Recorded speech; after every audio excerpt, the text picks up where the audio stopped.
Hello, and thank you so much for being here today. I have this special guest, and I just met her, but she's one of those people that you meet and you're just like, oh my gosh, I've known you all my life. And why didn't I meet you sooner? Because you have so much to share. And Elena Sonnino, sorry, which is she is Italian, and you wouldn't know it when you first meet her, but you'll catch up with this pretty quick. And so she's here with us today. You're going to love meeting her. And she has something to share with us, not just about the concept of us trying to change ourselves to get better, but the concept of joy and what joy means to us in our life. So thank you so much for being here. And let's chat with Elena. Hello, and thank you so much for being here today. Hello, Kelly. I am delighted to be here today. And it also feels like we've known each other for eons and should have been spending more time together. Right? Yes. Yes. It does. So, okay. For those of you who are listening, I actually got a chance I was going to drop by the website and just get a couple of ideas today. And instead, I went down like an hour-long rabbit hole on this website because it's so amazing. And so tell us a little bit about, let's start with your book. I mean, your book is about inhabiting joy, and you're about joy. And joy is so important. So tell us how you got there, what you have to share, and let's hear all the deets. Yes, though it's so funny. I'm like, I want to know tell me about the rabbit hole that you had done, that curiosity core value Right? of mine. I'm like, let's make this about you. But so inhabiting your joy to me is a lesson that I think has been literally knocking on the door of all of the walls of my life for years and years and years. And the moment I think that it all crystallized for me, and I didn't know it then, but I've realized it after all these years, was when in 2004, I was a classroom teacher and I was prepping for my day. And I got a call from the office who said, you need to call your doctor. Your doctor just called, you need to call them back. Great. Okay. So I did. And the doctor says to me, so I don't know how to tell you this, but we think probably about 5 weeks pregnant. And my response might surprise you, because in that moment, I burst into horrible, horrible sobbing tears. These were not happy tears, and they should have been, because Right. more than anything in my life at that point, I was 30. I had wanted two things: to be an elementary school teacher, check, was doing that, and to be a mom. But I had been told over and over again by the teams of doctors that had been with me since my Hodgkin's lymphoma diagnosis when I was 23, 24, that I would never be able to get pregnant, and that even if I did, it wouldn't be viable. Oh. And this doctor and I were in close contact because I had at that point recently picked the donor egg that I was going to receive, because we had tried and I couldn't. And we were testing my body. I was weeks away from getting this donor egg. That we'd gone through like all the binders, because at that point it wasn't digital. I mean, this was good stuff. So here I was sobbing and kind of mad. Not just kind of, really mad. Right. Why? This isn't fair. And that's not something that is really in my vernacular. Like, this isn't fair. That's not who I am. But in that moment, I just wasn't myself.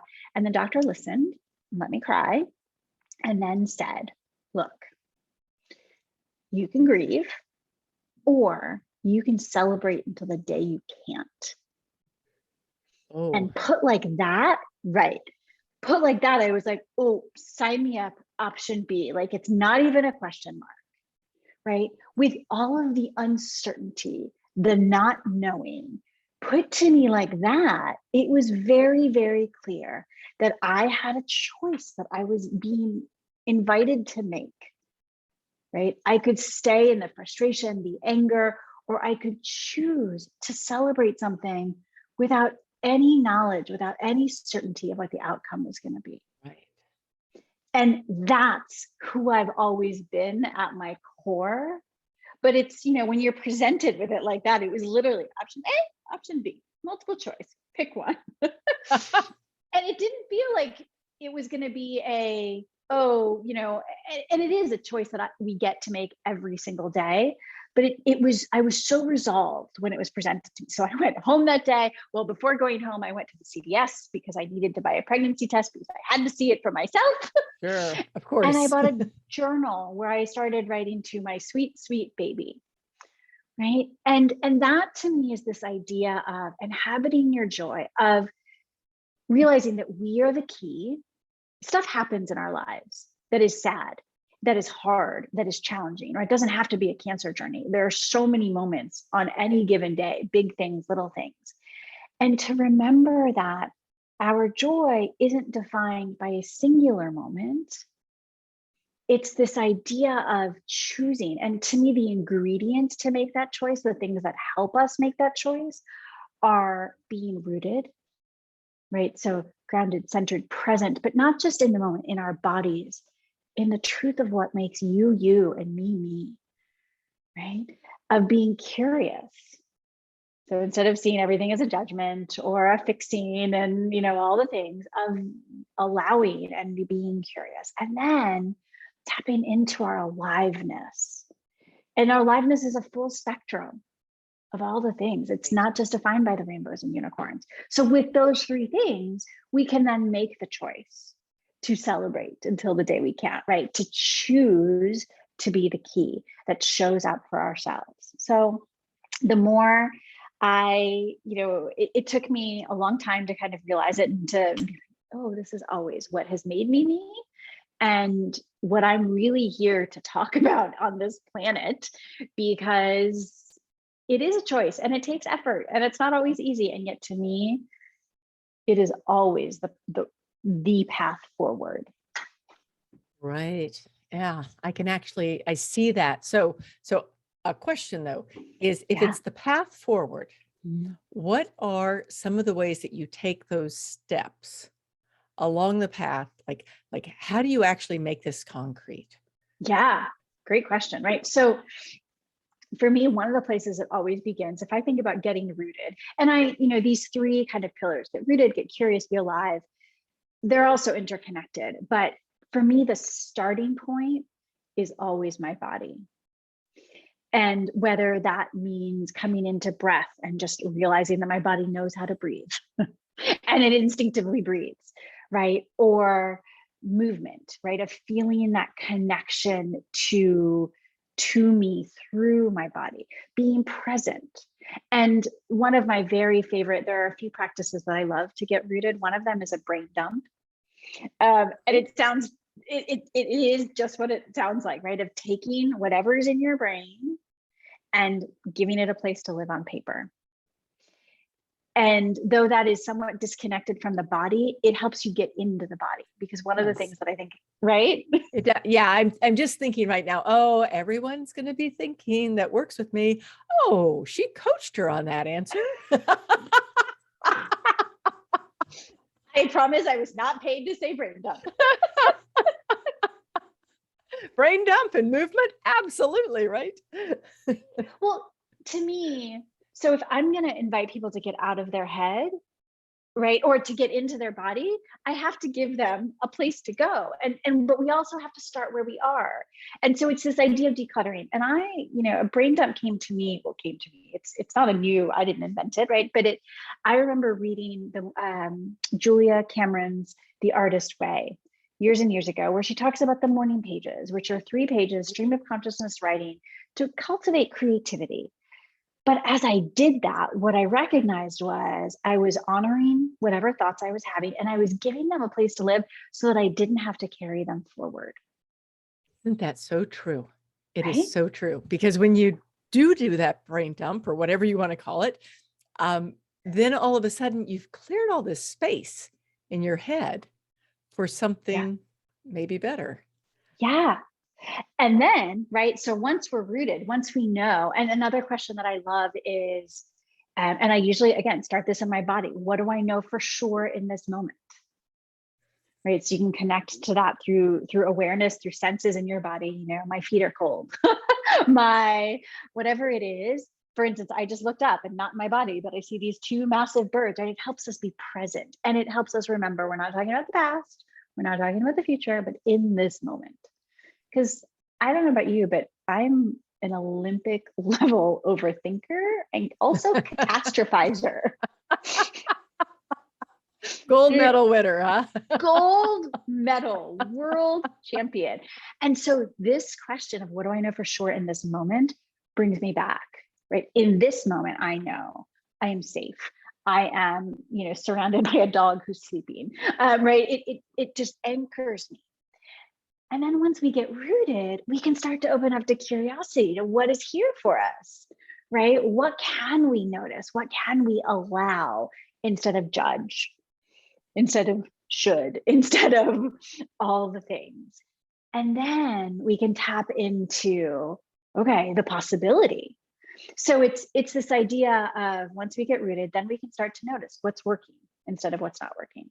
That's a question that my clients will tell you. They're like, no, please don't start our call with the question. They literally, I'm like, you know, it's coming, right? But questions are good. Yeah. But I love this because our brain focuses on what's not working. It's, you know, on that negativity bias. So beginning to actively say, but what is working? What's the progress that you can pay attention to? So those are some concrete, does that help? It does. I mean, I can see, like, you know, what's the concrete thing? It's something I say to my group is like, track it, right? When you track it, you see it. When you don't track it, then we just quite frankly, make shit up in our heads about, oh, that's not working, or, oh, whatever. And things are really, really easy to see when you're clear. I love tracking, and I call it write your evidence down. So I have clients all over the country and world, I guess, because a few of them are international, who have an evidence jar, literally. For some of them, it lives in an email folder, but for a lot of people, it's like a beautiful jar or vase or something. One of them, it's those like cookie tins, those metal cookie tins.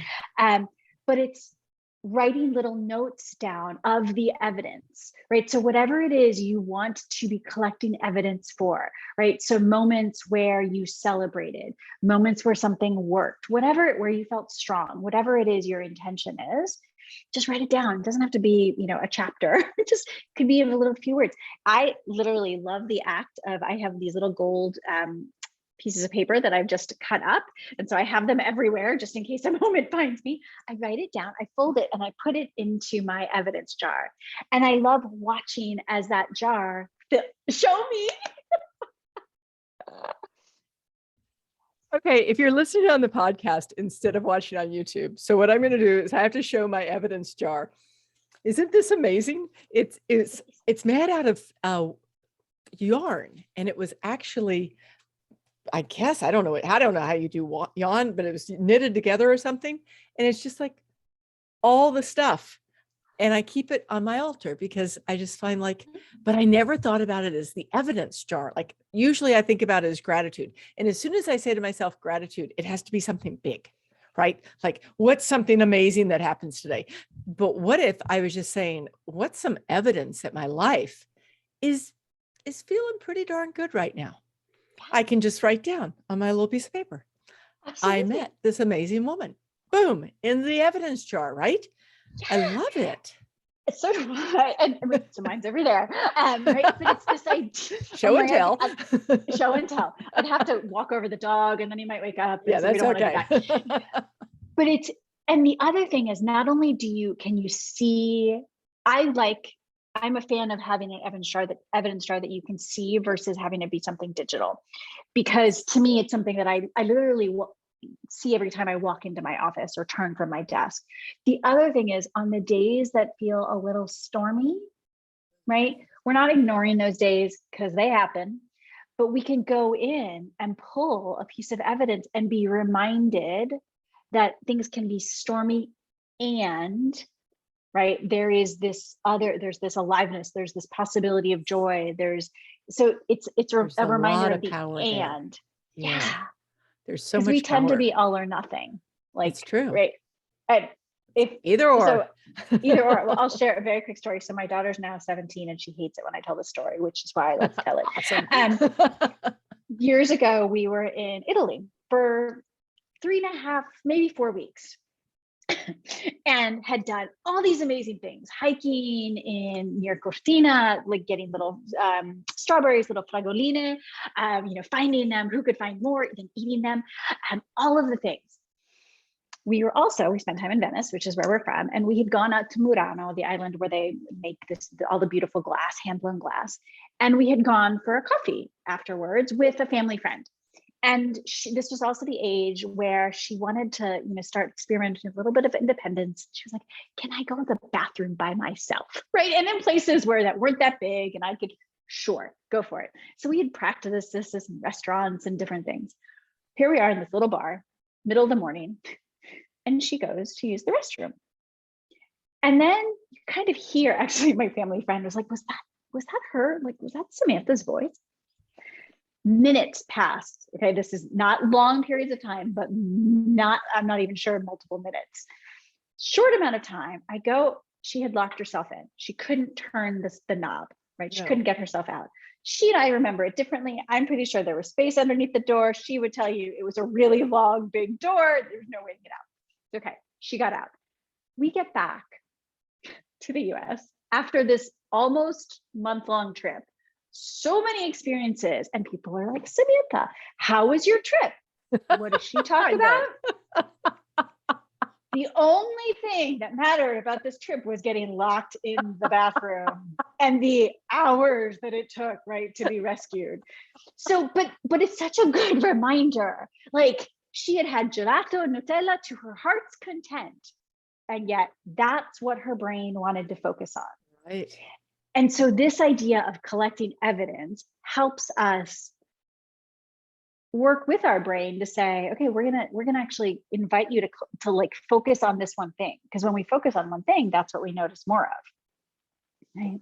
So yeah, thank you for allowing me to share my I love story. that. I love that. And when I meet her, I just can't wait to ask her about the bathroom. Thank you. So, okay, tell us a little bit about the book itself, because the book is kind of a deep dive, isn't it? Yeah, the book is a deep dive in a really accessible way, Okay. meaning that the book is written as a book of nudges, because I have been called a nudger by family and friends over the years, right? I'm always that person who has the question to help you kind of get out of your head. And part of the reason I wrote the book this way is because I needed to not self-sabotage myself in terms of questioning what was I going to write about. And so I needed to really allow this to emerge from me. And so the way that it's structured is it's divided into 3 sections: get rooted, get curious, get alive. And each section has somewhere between 10 and 15 nudges. And the nudges are written, there's a page of kind of context, a story, a snippet, and then the nudge itself. And so it's written, I have people who are reading it page after page, going in order. But the way that I almost thought about it was, it would sit on your desk or on your nightstand, and you would just open it on any given day, and the right nudge would find you that you need. And so I just opened it, right? And the nudge that I opened to was be alive, number 5. What can you open your heart to? And it talks about, right, do you ever limit how good you feel? Or perhaps there are limits to how much you let yourself feel. And this nudge is actually a yin yoga shape.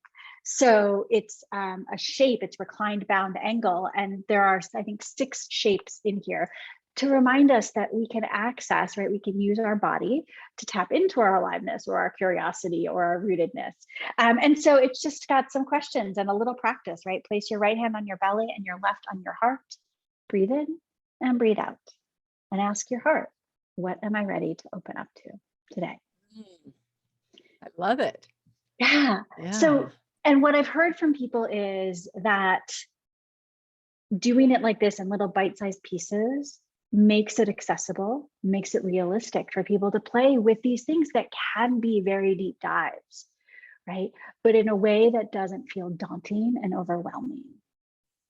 And We've that got enough overwhelm. we We do. really do. We It's really so do. nice to be able to just like just start small. Yeah. I was with a client yesterday and she said that, I don't know, she'd put alarms on her phone. She'd done all these things that she should be doing. And I truly want to talk about shoulds. And basically the problem in her head was that she didn't have the time. And so I said, what's the smallest nudge? Like, what's the smallest nudge? 15 minutes? 15 minutes a day? And I'm like, I said, text me every day after you do your 15 minutes. And I'm getting these texts. They're like, guess what? And there's like happy emojis and hearts and stuff.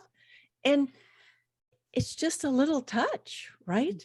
We can start Yes. small and it makes such a big difference. It does. And I have a thing against self-care, which I know sounds ridiculous for a life coach to say out loud, but I really do. Because so many people put self-care on their to-do list, and then you go and you do the thing, but you haven't absorbed it, right? You're not bringing it forward. You immediately then go back check to it your off. phone.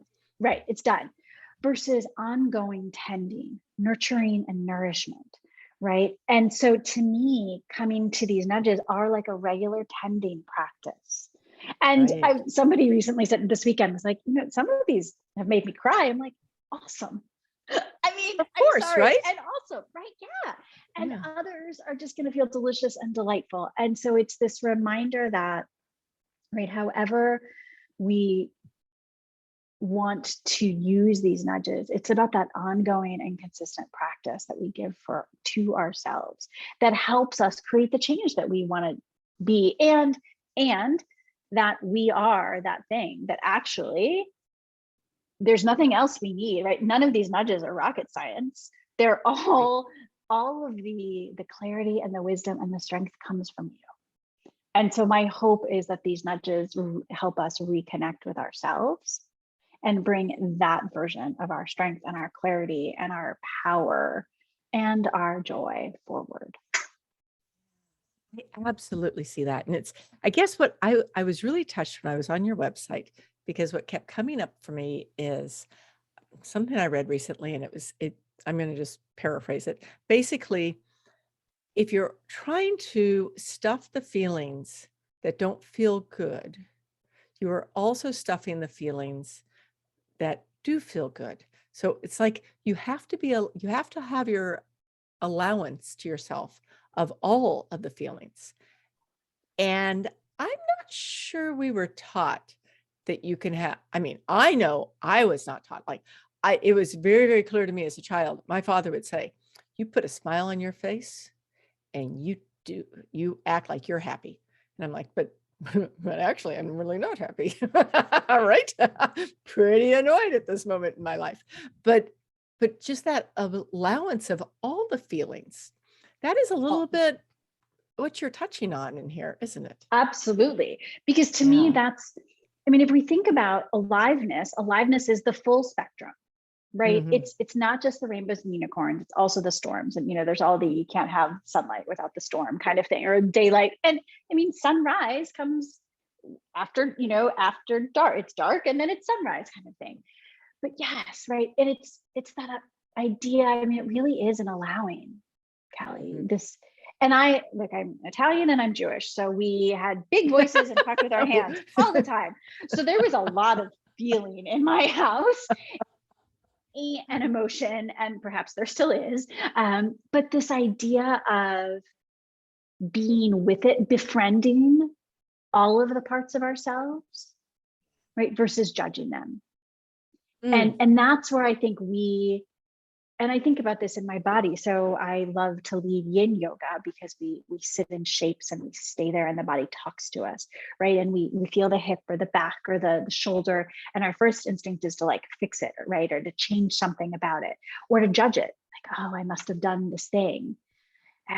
Versus could we see it as a benevolent message from our body saying, knock, knock, like you're alive. Just be here with this.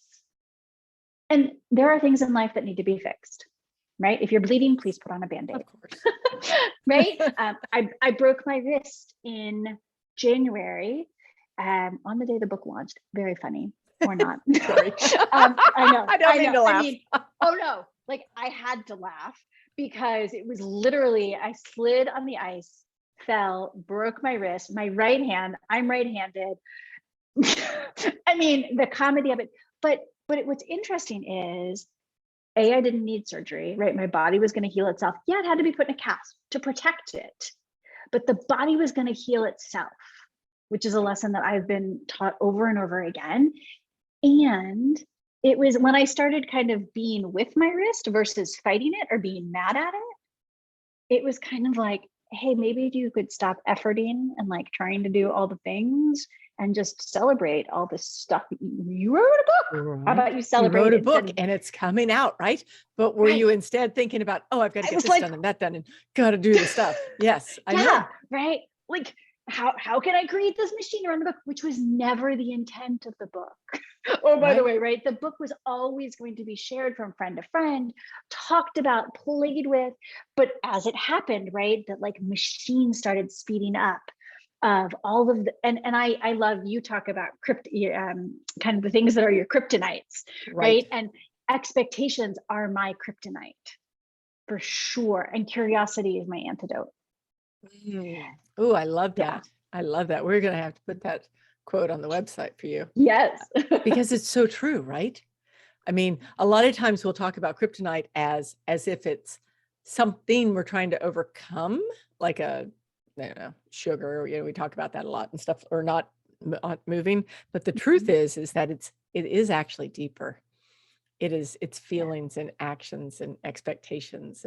And those are the things that kind of hold us back. So let me ask you this, because you and I talked about this briefly before we went live, about in our bodies, a lot of times we talk about how we need to fix things.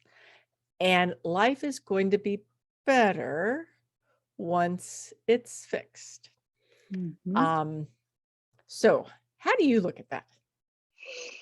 I mean, I'm there on any given day, and I know without a shadow of a doubt that none of us need to be fixed. Right. So well, both is true. Like carrying that dichotomy, it's important. It's kind of a weird thing to do, but it's important, isn't it? Absolutely. And it's that dichotomy and that kind of question because it sneaks up on me sometimes, right? I recognize, oh, I'm totally in fixing mode. And then I go to curiosity. What could I allow? Where could I be curious if I weren't trying to fix or change this?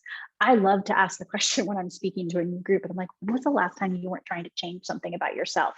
And they all start looking around going, like 2 minutes ago. Right. Yeah. And I mean, this was true for me so many times, right? I was a runner. I was a slow runner. I was a this, I was a that. Could I get faster? Could I do this? In fact, I kept running marathons to try to prove, to try to fix, to try to improve. And that idea of improvement can be motivating for people. But for me, the thing that when I notice I'm there helps me kind of ungrip from it is the self-compassion piece of, A, of course I feel this way, and B, like what might be here instead? So, I mentioned the wrist, right? Yeah, broken wrist, not, like I can't put any weight on it type thing. But rather than forcing it, because fixing to me also comes with force. Right. Right. An expected kind of opposite of allow in a way. Yeah. But then if you're somebody who's highly driven, like so many of the women I know and work with and meet, the idea of just allowing things, that sounds like a bogus thing, doesn't it? They're like, what? Yes. Let's 100%. Stop that stuff right now. Yeah. But what's interesting is part of it, and maybe it's, kind of a mindset or coming into presence with, because there's a very different energy, I think, so for instance, even if I go into like a workout or anything into my body, if I go into that workout thinking I need to out Peloton ride whatever I ate the night before, that workout's going to feel a certain way. It's versus feel a little different.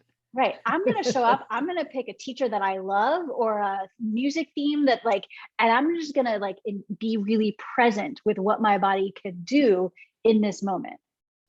So it's not to not have goals or want to, you know, kind of bring out our potential, but it's a very different, it's treating yourself like your own best friend versus your own worst enemy. Yeah.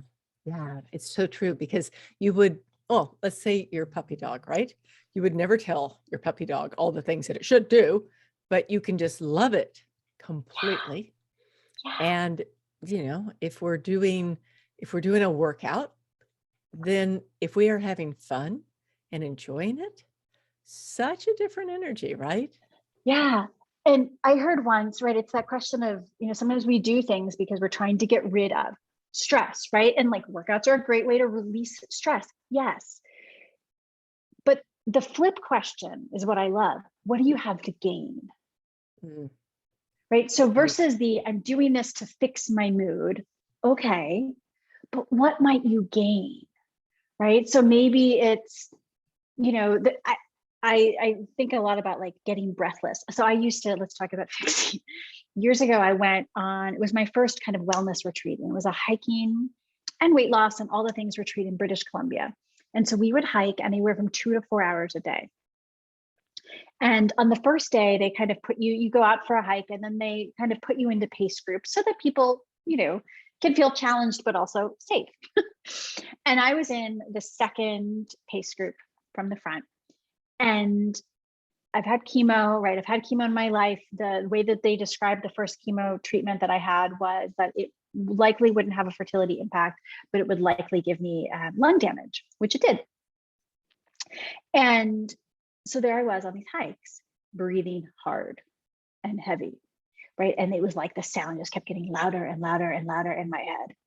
And on day 3, check in with the director, and you kind of have an intention, you know, you came with this intention. Is it still there? How are you feeling? And I was like, Kirkland, I think I need to move back to another pace group. Like I'm breathing too heavy. Like I'm not made for this, right? Like fix. I'm not enough. I'm holding people back, and I'm crying. And here's this like very tall man. And he was like, he let me cry. And he was like, okay, do you really think that nobody else is breathing heavy?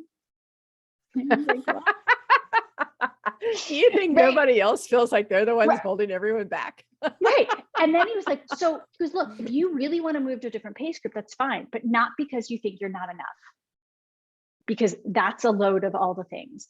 So what might be here? And so in terms of like, what do I have to gain? Also vulnerability with the others to say, you know, in terms of allowing myself to be who I was, belonging, right? There were so many things that I could gain when I just stopped thinking that I needed to be fixed or that I was broken. Because you just weren't enough. Yeah. Yeah. Right. And this comes up, you know, the body is just such a miraculous thing. It is full of so much magic and possibility. And yet I think we squash all that magic and possibility when we think it has to look a certain way, perform in a certain way, be a certain thing from all of our parts. Isn't it true? And Yep. it's right. Yeah. I mean, I was thinking when you were telling that story, I'm thinking in my head, and what I would have been doing was I would be doing everything I possibly could to be in that faster group. That, you know, and I was like, wow, Kel, still at this age, I would still have been doing that. And it's interesting when you say that, because it is so, yeah, it's interesting. Yeah. Thank you, because now I have You're to think welcome. about that one. Well, Yeah. right. And I mean, so I ran 5 marathons between 2000 and let's say 2015. And I stopped running because I realized that I could not practice acceptance when I was running. It was always about a faster time, a this, a this, a that. Right. And so and at that point I had found my yoga practice. And yoga was like the ultimate teacher of acceptance, because on any given day, morning or night, right to left, the body was going to be different. And so I literally said, okay, I am not allowing, I mean, I'm a little like all or nothing. That's a whole conversation for another time. I'm not going to run until I can run for fun with zero expectations. Brilliant. And it took years. Like I'd keep getting this little nudge. Maybe it's time. Nope, not time. Because as I thought about it, I was like, ooh, no, not time, not time. Until about a year ago, the nudge kept coming, the little whisper of, hey, because I had started running on the treadmill a little bit and I was kind of having fun and feeling good. And then I was like, all right, well, what if I did? So then I decided, all right, well, I can, from this place, I wonder what could be possible with another marathon. Total curiosity, which was fine at first. But then I could literally, like, I could feel myself, the machine was starting to churn again. And that's about when my wrist and I happened. And what's funny was the orthopedist said to me, well, you could totally still keep training for a marathon. And I was like, you want me to run for 3-4 hours with a cast on my arm and get sweaty? No, that sounds gross.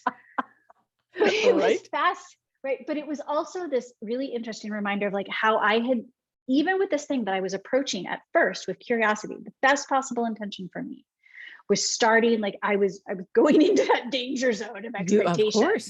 Of course. We do it. We all do it, right? We do it. And so it's catching ourselves. It's not about it not happening, but to me, it's the catching of myself on any given day to be like, oh yeah, here too. Okay, peel back. So yesterday, actually, somebody said to me, because the marathon I was supposed to run was this last weekend, we're like, well, are you going to do it next year? Because I deferred. I'm like, actually, I think I won't do the full. Maybe I'll do the half. Because it's this idea of it has to feel like it fills me up versus is something that I'm trying to prove. So. Yeah, no, I something that I love to do is whitewater kayak, and I'm not that great at it really. And what I catch myself doing so much is I don't live somewhere where I can, so I have to travel to do it. And then it's all about the proving all of a sudden. And I've caught myself so many times lately. I'm like, you know what? Stop this stuff, Kelly. It's not about the proving. It's about the fun. And if you aren't having fun, then dial it back. Yes. Just dial it back. Yeah.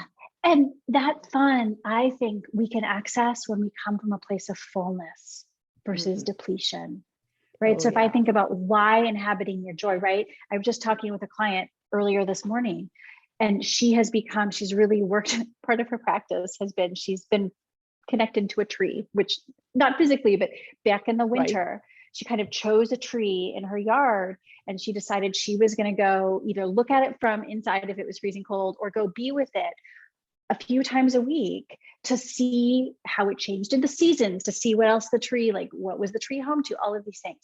So she has literally been rooting herself, but filled by watching kind of everything happening with this tree, and then not being as grippy with other things in her life because she was feeling full, right? So that sense of contentment that we get instead of that graspy. And so when we can fill up on things that are working, on the curiosity, the delight, the deliciousness of it all, then we can approach other things and allow them, right?